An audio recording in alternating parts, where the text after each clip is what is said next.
Scary movie lovers. What scary movie would you recommend? I would suggest all the Alien movies, Xenomorphs, and Terminator 2, but not 3. You'll regret it, and maybe The Blair Witch Project and The Shining or The Conjuring. If you like vampires, 30 Days of Night is a neat one I don't see a lot of people talk about. Anime, another. I feel like the first Silent Hill movie is underrated. It's not stellar but does a good job of putting a disturbing atmosphere and has a bonus of no jump scares. Event Horizon. Texas Chainsaw Massacre. Before I Wake. Silent Hill was a good one. The right amount of otherworldly horrors that aren't all on the demon side of horror. But he twisted dark type of horror. I think The Cell was another good one from that time with a more cerebral kind of horror. Ghost Ship for a haunted flick. I recently rewatched the Ju-on movies. And they still hold up just enough to be worth another watch. Watched a few Rob Zombie movies. And I think I prefer his earlier stuff like House of 1000 Corpses. For those who met their lady while in their mid-20s. I was at the beach. Drank a bunch of Budweiser. And complimented her on her. We've been married for almost 30 years now. 24-hour Greasy Spoon Diner. Started talking at around midnight and chatted until sunrise, smoking cigarettes and drinking coffee the whole time. Knew I was in trouble. That was just over 20 years ago. Been married 15. Early 20s count? Met at 22 and married at 25. First kid at 27, now 31. Tinder. We did go to school together between ages 11 to 12 but Tinder. Me 26 and she was 25. Both backpacking through Africa. First saw each other in Tanzania and Zanzibar. Got together a month or so later at Victoria Falls on the Zimbabwe/Zambia border. Got married 2 years later in 1998. Son born in 2001. Still best mates. She needed help with her laptop and I offered to help. Met her grandma too that day. We got married a year later. I met mine through sports in college. But matched through online dating. What I am taking away from this is that online dating does have more success than people lead on. In my 40s now, met my wife in mid-20s though. We met through mutual friends. It wasn't a setup. We just happened to both be single, as in, casually dating people. But nothing serious, and in a group setting with a lot of unfamiliar people. She said I was the one who made her feel the most comfortable and safe, so she wanted to get to know me better. Just like that, we both stopped seeing other people and the rest is history. I had just broke up with a cheating GF and spent the week alone. Pouting. My friends forced me to go out and try to cheer up. I met her at a bar that night. We've been married 18 years. What did you say to your partner before she went in for baby delivery? Can't remember what was said, but I delivered my son.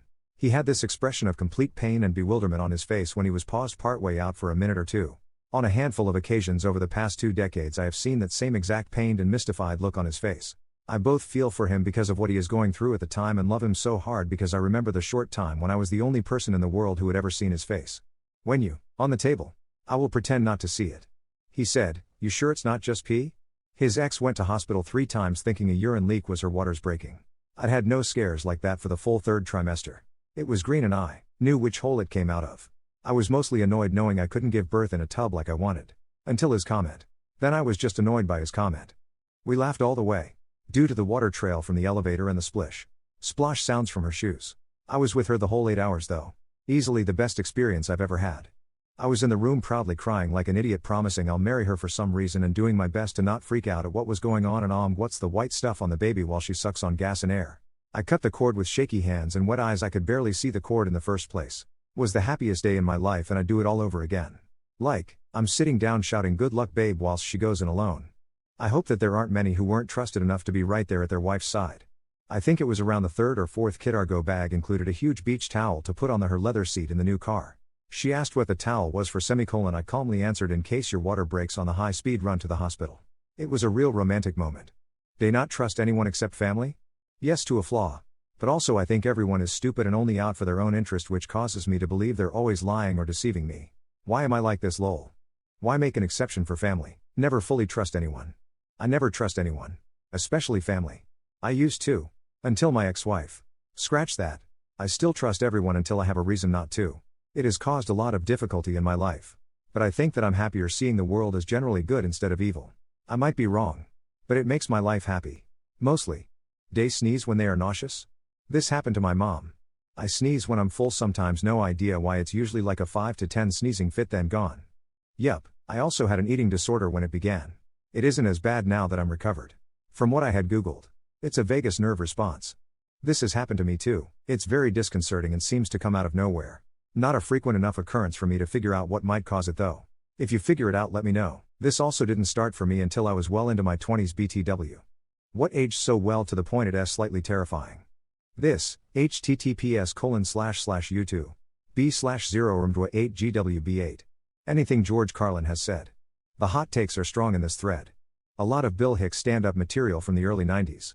The V for Vendetta movie. The movie Contagion was terrifying on 2020. They don't care about us from Michael Jackson. https://u2. b/uc1bro6il0u. 1984 by George Orwell. If I Were the Devil, Paul Harvey. All the predictions in The Simpsons that came true. Utterly terrifying. How is Revengeance 10 years old? Heather's talking about the dangers of student violence and the overpublicization of teen suicide. The Movie Network.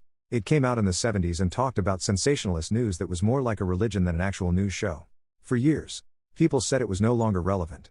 But now, with the rise of Fox News and other sensationalized fake news sources, it's more relevant than ever. The use of AI in our homes. I love it. But it's slightly terrifying sometimes. I see the benefits. Just creeped out at times.